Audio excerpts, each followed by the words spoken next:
નારી વિના કોઈ વ્યક્તિ બ્રહ્મચારી બની જ નથી શકતો અને સ્ત્રીમાંથી બ્રહ્મચારી કેવી રીતે બનવું? શિવ બાબા શિકાર છે નારી સાથે રાજ,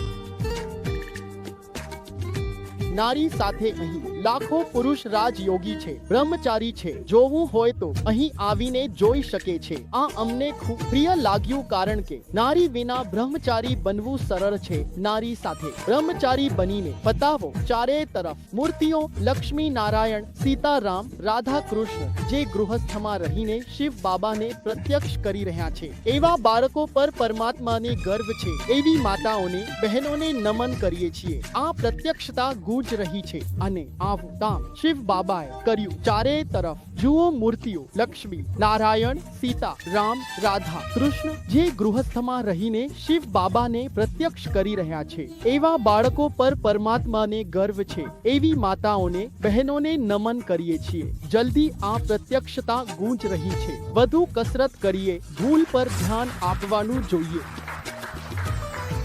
અને ટૂંક સમયમાં આ સાક્ષાત્કાર સમગ્ર વિશ્વમાં ગુંજશે.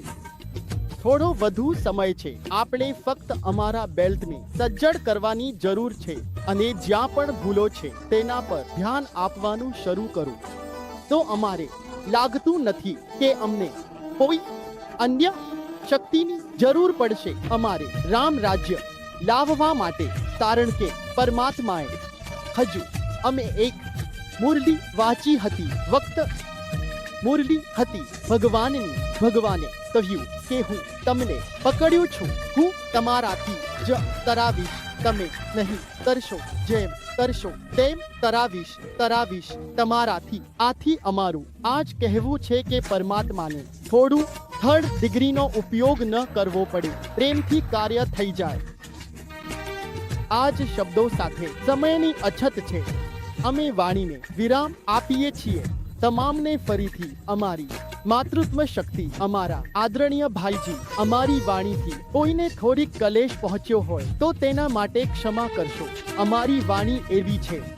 શું કરવું? ઓમ શાંતિ. AIIMS શાંતિ.